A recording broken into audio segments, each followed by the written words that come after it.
Hello, beloveds, and welcome back to the Enlightened Podcast, a space where you explore what it truly means to thrive in the workplace. I am your host, Uluyanda Kumbuza, and I'm super excited to bring you an episode that I think is important, but also I don't know if I'm more excited about the gems or the person, but we'll get straight into it, right? So today's episode is one that brings two themes into one sentence, right? Money and mental clarity. Because let's be honest, financial anxiety is not something that we leave in the bank accounts, we leave in, these private spaces, but it's something that really shows up in how we do things, in our decisions, and even in our performance and work, which is why I felt it was very important for us to actually have those conversations.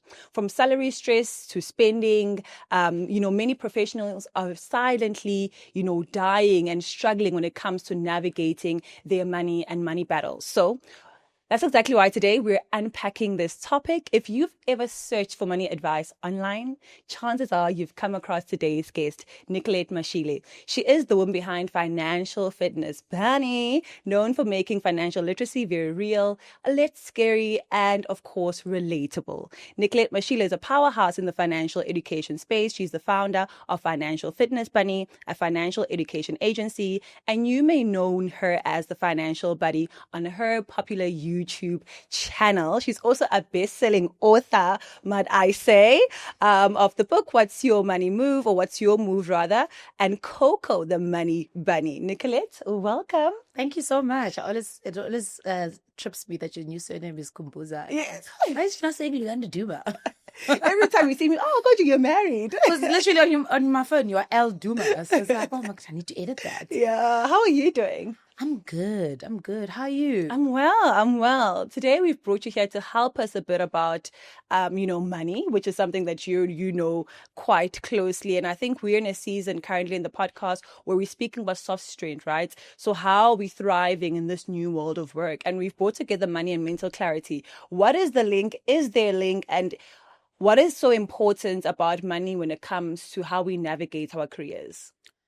Sure, that's a fully loaded question. So let's try and break it down. I think the first thing that's very important for us to recognize is the fact that if you have a certain mental status, it will show in your finances, right?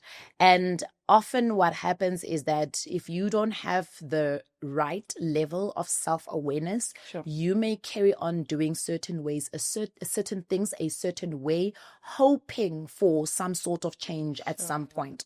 So I always say one of my biggest, or rather one of my favorite theories in psychology is the attachment theory, right? If you look at your own attachment theory within relationships, whether it's friendships, whether it's with your family, you can quickly pick up the type of person that you are. So I know for a fact I'm avoidant, right? Sometimes I think I'm anxious avoidant and not just avoidant, because I do feel like I have both influences from my parents. My mom is anxious and my dad is very avoidant. So it's kind of like a mix of the two, right? And I see that even in my finances. In as much as people would think I know a lot about finance, that sometimes overpowers my financial decisions. Sometimes I'm getting, I want to use the word, but the word is wrong to use right now.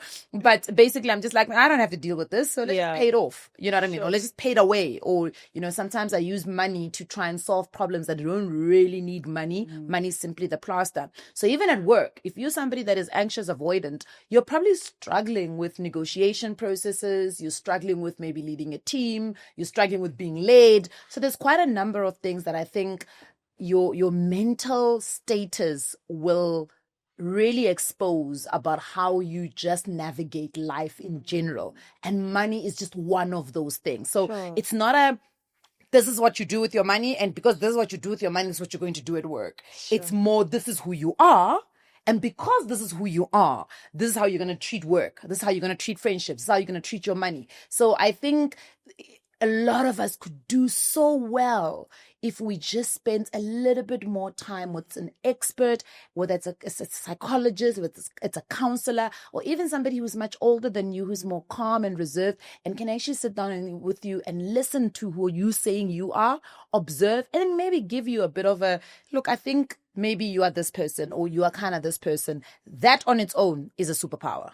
Sure. You know what this episode is going to do? It's going to take us back to that awareness, that first stage. And I'm hoping that after this conversation, you're able to sort of have an introspection and have that serious conversation with yourself. But we are getting into it. So, in your experience, what are some of the most common mindsets that hold professionals back when it comes to 3D thriving? Sure, there's so much. I mean, if you are somebody that is not who doesn't have a student mentality, so they are what we call behavioral biases, right? Every one of us has a bias, and it's influenced by how you grew up, what you were exposed to, the type of guardians that you had growing up. So you can have an overconfidence bias. So sometimes it's not necessarily just your mindset, but also the bias that speaks to that mindset. So if you already have a mindset that I know everything at work, I went to school, I am, a PhD holder, or I'm a master's holder, or I am an honors holder. No one in this office is going to tell me anything. No one's going to teach me anything. And there's nothing wrong with that. But there is a way of doing things in every different organizations. Organizations have a thing called culture for a reason, right? Ways of working for a reason. And you need to fit into that mold for you to be able to be successful at work. It's not necessarily only about the theory that you've got, that you learned from university. It's also about how do you do, but also parallel to that, it's how do you work with the people that are around you? Because interpersonal skills are absolutely important. Critical. So your mindset, you could have somebody who has a very closed mindset, that they don't think that there's much more that they could learn. There's a word for it. I can't remember what the word is, but there's a growth mindset versus what's the other one? I'm saying closed because in my head, that's what closed is, right? Then there is also a mindset of scarcity. If you are coming from a background where scarcity was the main theme of your life, where you almost had to scramble for everything, it is going to manifest in your personal work, wealth, all of those aspects of your life, simply because you need to fight that. That's why there's a question I was actually asked on another podcast. The question was, what percentage of your problems can be solved by money? And I was like, probably 1%. Because the other 99% is me. I'm the problem. It's my mindset that needs to shift. It's my biases that I need to get over. It's my little triggers that I need to be aware of, right? So I think there are many mindsets that one can really shift from, depending on what the situation is, depending on who you are. So you've got to look within and say, if I come to a certain conclusion about something, what led me to this conclusion? So I've had this thing for years where I would say to people, I don't want a child out of wedlock. Okay, sounds great. Society supports it. It's a great idea, right? It's how it's supposed to be. It's how it's meant to be, right? But what really led me to it? What shaped that mindset? Its beliefs. It's fear. Some of it is fear, right? I don't want to be a single parent. But it doesn't mean that just because you're in a marriage, you're not going to be a single parent. We've seen many married couples or married primary caregivers who are single in that role. So it doesn't take away those things. So it's important to understand your decision making, what gets you to those decisions. It sometimes is your mindset, Sure. We're going way deeper than finances here, right? Which is what I'm enjoying. And many people fear looking at their, finances very closely. And that's something that we all know. But how do we begin then to move from this, financial avoidance stage into a financially aware stage? The first step of fear being conquered is education. It's information. Information is important, right? If you're sleeping in your bed and you start hearing rumbling outside and you hear certain sounds, not all sounds are going to tell you it's either the weather or chaos outside. It's your information that works quickly in your brain that tells you this is just rain. Or actually it's going down outside. So information is our pathway to making financial decisions. When you look at your finances, if you have no information, there's two ways it can go. You can either think everything is going really well, or you can think it's an absolute disaster when it's not, right? So information will help you decide, am I going in the right direction? Actually, no, I need to change a couple of things. Information will say to you, you need to stop doing certain things. Because if you keep going on this path, you're going to end up hitting a disaster. So for me, education has always been at the forefront of us ensuring that everyone has the ability and the capacity to look at their finances. Sure. And even if you can't fix it. So it's important also to note that not everything needs to be fixed and fixed by you. Right? But if you have the information and you have the knowledge to know something is not right in these finances, you have the ability to then go and find the person who is the most suitable to assist you. So you've got to start there. You've got to start with, I actually need to be curious about what's happening in my personal life. So what you're talking about is actually called the ostrich bias. It's not a bias. It's the ostrich approach or the ostrich whatever, because ostrich keep their head down. So even when danger is coming, they might not see it because their head is always down. It's in, so that's the same thing that a lot of people do. They just, as long as they can get through the month, next month, get through the month. But all of these things, all these months that you are avoiding to look at your finance accumulating, and there's eventually going to be a blow up at the end. And I'll give you a very simple example. When I turned 26, one of the things that happened to me was that I had to get kicked off my father's medical aid. So I got kicked off my father's medical aid, but at that point I was also starting a new job. As I was starting a new job, they say to me, you can get medical aid, and we will help you, we'll co-pay it, right? As my employer. So it will be, a portion of it will be sponsored by us. But that means that you will only earn 12,500 because we will have to withhold certain amounts of money. Sure. If you don't take our medical aid and show us proof that you've gotten your own medical aid, you will pay only, you'll get paid 15,000 every month. So I was like, obviously, let's take the 15,000 rand. Sure. I mean, I can make decisions for my own 2.5. I don't need the employer to do that. Unfortunately or fortunately, I left that job within 3 months. So I didn't ever have to prove to anyone that I had medical aid. Sharp, left the job. But what I did not do since that time, when I turned 26, is I didn't bother. Yeah. I didn't bother. And there was nothing happening in my life. Do you get what I'm saying? Nothing was happening in my life. I didn't get seriously ill. And when I did get ill, I could pay to go to the doctor. And nothing happened for 10 years. 10 years? 10 years. 2023, I broke my ankle. I went roller skating. My ankle broke in 2 places and I dislocated it. And all of a sudden, I now needed money. And my savings, in as much as they could cover certain things, they were just not enough for me to actually cover my operation. But not just my operation, because it's not just an operation. Yeah. I also forgot the part that I was not working for anybody and I wasn't fully employed. And I'm in a position where no work, no pay. So it had to cover my operation, the after effect of the operation, plus the 6 months almost You're staying not at home. anything, yeah. Do you get what I'm saying? And it's really because for the 10 years, everything was quiet. So nami bengafuna ukuyiphazamisa. So ngivele ngahlala phansi. Ostrich. I was an ostrich for 10 years. And then bam, danger came.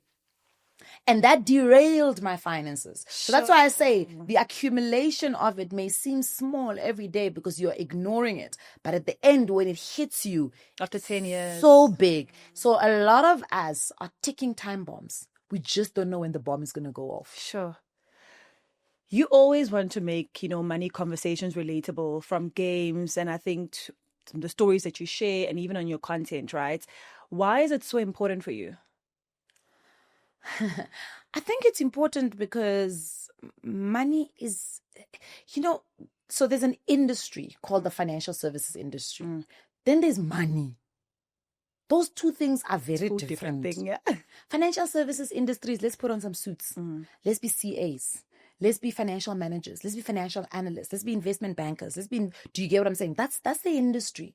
And I understand why the custodians of the industry want to guard it so much, because it is a prestigious industry. It's a great space to work in. It sounds amazing when you meet someone and you're like, I'm a CASA, or hi, I'm a financial analyst, or I'm a CFO of a company, or I'm actually the head of finance. It sounds great and prestigious. But the question that really comes is, how are you managing your money? Because even though you are all of that for institutions, what about your personal money? Because we've seen, you should see how marketing managers gatekeep campaign money by gatekeeper. And then you're like, I hope you're gatekeeping your own personal finances as well as you are gatekeeping this organization's money. And that's the difference. The difference is that when it comes to your own money, you need to become the money manager.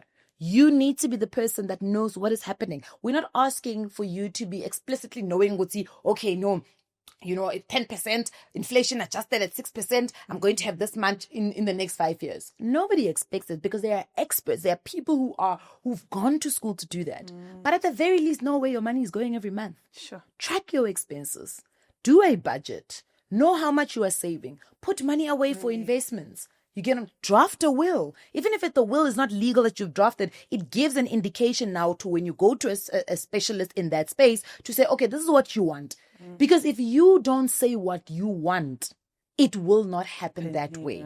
You get what I'm saying? So I think sharing it with the stories is to remind everybody that it's not part of the industry.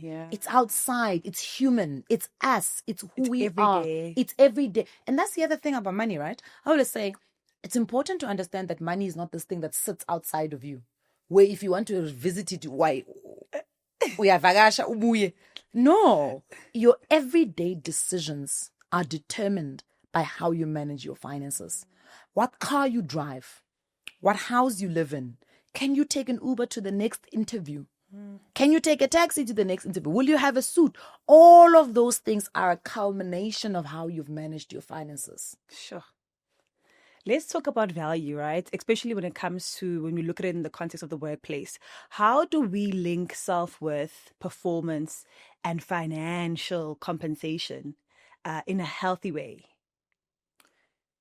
So, for you to be able to do something, you have to believe you have the ability. Sure. You wouldn't be the host of the Enlightened Podcast if you didn't believe you could hold a conversation and host a guest. Absolutely. So you've nurtured that, because a couple of years ago, you probably were scared to do it, right? You've had to nurture that talent. You've had to nurture the skill, and you've had to be interested. And I mean, I'm sitting in your set. You've got cue cards that have your brand printed on them. You dressed well. You've got cups that have your brand printed. Your set looks good. You've got a camera crew that's a quality camera crew. You've got good cameras, good mics. It's because you've worked to build this portfolio of you being a host and hosting your own property, right? Now at work, it's the same thing. When you go in there, build the portfolio so that when you ask for the 100,000 per month, nobody can say pay. But pay because you are late to work. You've got an history, a portfolio of evidence. Do you understand? So it's impossible to take emotion to work and say, you have to pay me 50,000 a month because I'm 1, 2, 3, 4, and you're getting over emotional about it because that's what you think is going to work. It's not going to work until you have a portfolio of evidence. And if they disregard the portfolio of evidence, that's not where you are meant to be. And it's okay for you to say, guys, my season here has come to an end. I need to go and find my feet somewhere else, because up until people can recognize your portfolio of evidence, then they are not going to appreciate you. It's almost similar to, and I always say, you know this when you, and I mean, we work in a similar space in content creation. If you agree to a campaign where they're paying you less than what you asked for, you know they are going to ask the most things. It's the client that pays you the least that wants the world. Do you understand? Do you understand? But the clients that pay your worth, they're not even worried. They're not stressed. They know you're gonna come because they didn't buy into you only as an MC or as a content creator. They bought into your professionalism. They've bought into your ease of working with you. They've bought into the fact that they know you are pedantic about your things. They know that you are going to give them good quality work. Why? Where do they get that from? They don't just wake up and make it up. They've seen your portfolio of evidence. So even emsebenzini, you cannot want to be compensated a certain amount of money if you have not built that portfolio of evidence. And it is a very crucial thing to understand, because often what people think is that a title is what enables them to do that. So what they do, they job hop, right? They move from manager, then they're head of something and another job, and they move. But that only says you've climbed the ladder. It doesn't mean you have a portfolio of evidence. Sure. You've climbed the ladder. Congratulations. But what do you actually have? What have you worked on? Yeah. What have you learned in the couple of years? If somebody says to you in an interview, let's say it's a compensation interview. If somebody says to, because remember, for you to also be compensated a certain amount of money, it goes with a certain set of responsibilities. So now bayakubuza in an interview, Uguti, if you had a conflict, if one of your subordinates didn't make it to work on a day where they had to present in front of managers, but they've got a legit reason. Let's say, for instance, they had a scheduled operation, but they didn't tell you. What would you do? It's easier if you can say, you know what, I actually had a similar situation a couple of months ago. And this is how I dealt with it. This is what I learned. I should have done this. I shouldn't have done this. But now when you are making it up, hypothetical one way going, because I own a portfolio of evidence. So if you ever wondered, because I know a lot of people will ask, a person like myself being in HR or a Nicolette with financial literacy knowledge, how do I negotiate my salary? I think this answer right here is the perfect way. You must build that portfolio of evidence, that value add when it comes to the company before you ask them for more money. So, financial comparison, especially in this digital world that we live in, is a real thing, right? What's your take in terms of managing your money lane and sort of turning down the noise? And follow. It's not difficult. Guys, let me tell you something about me. I will unfollow you if you put me under pressure. It's not that I hate you. It's not that I dislike you. Am I jealous? Yes. Maybe. Yes. And let me be very honest. I'm jealous that you got that job. I'm jealous that you got to do that campaign and I didn't. Right? But in the same breath of being jealous, don't stop at jealousy. Go back and say, why didn't I get this job? Maybe it was just not for me. Maybe it was not my season. Or maybe actually you're a little rough around the edges. So let's fix up a couple of things. Do the dark, shadow work. Do the shadow work to ask yourself why you feel a certain way about someone. Let's say people want to vilify jealousy. Jealousy is not a bad emotion. What's bad is what you do about it when you feel that way, right? So if you are feeling pressure, social media comparison is also an emotion. Right? You feel a twinge. There's something that happens in your heart, that says, if not me, if them, why not me?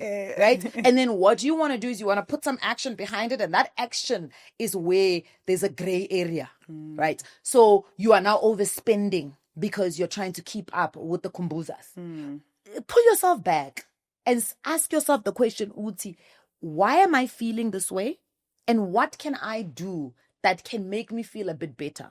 So number one, take away the trigger. Yeah. Remove the trigger.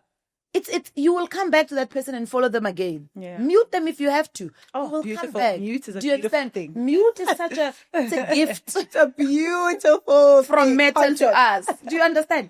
Mute the person, right? So I mean, and I'm saying it very frivolously, but I do think that you can't say you're burning in the fire, but you're staying in the fire.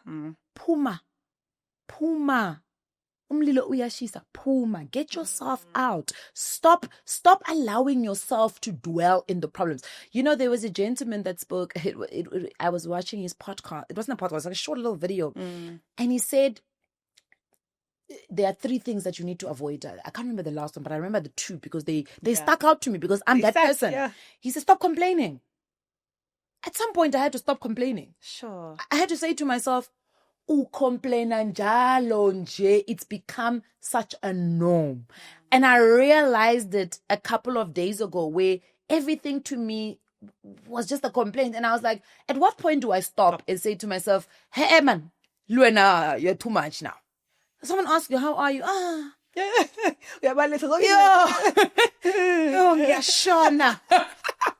You know, like, hey, give us the good news. Yes, things are bad, but there must be something good that's happening in your life, you know. And people don't attract those kind of things. The second thing he said, stop building a love life that is built on problems. When I all the time you guys are solving something in you, it's also not just love life, it's friendships, everything, it's relationships with your money. When I must ngemali yakho kuhlala kunenkinga, like, oh my gosh. But when do you stop and say, how do I be solution driven? How do I fix this? Okay, I've seen that actually I don't save anything every month. What is the problem? Okay, I've seen Uguti, there are people who are able to buy themselves AMG, they're able to buy themselves Minanginani. What about me can I start doing to craft a solution for me, if those are the things that I want? Also, ask yourself, do you really want those things? Because sometimes, we compare ourselves so much that we don't even realize when it's something that you don't want. I've got a very cute analogy that I was taught a couple of years ago, and I can't remember who taught me. It's like, your neighbor that you're always comparing yourself is jogging. So you see, as you run out of the gate, you see them jogging. They're jogging, they look good, they're wearing, their, Nikes, yeah, whatever. So you start jogging behind them. And then in your head, you're like, look, this one cannot run faster than me. We're jogging. We're not even running at this point. But I don't want them to run. I don't want to be running behind them. So you start jogging faster. You keep up with them. You keep up. At some point, you're like, actually, I'm better than this person. So you go past them. Then an hour into your jog, you realize that you're lost. You look around. You don't even know what route you're on. Because this is not the route you planned. Because this is not where you're supposed to be. Because what's keeping you going was the envy, the comparison, the jealousy that you had towards this person that has now put you in a space that you're not supposed to be at. So ask yourself, really, these comparisons that you are making, are they even yours, or are they inherited goals that you're trying to reach because Uluyanda has reached them? Sure.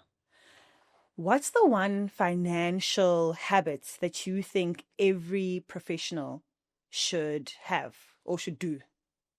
Check your money. Know where your money is going. It's so wild when you ask people, what do you do with your money? No, and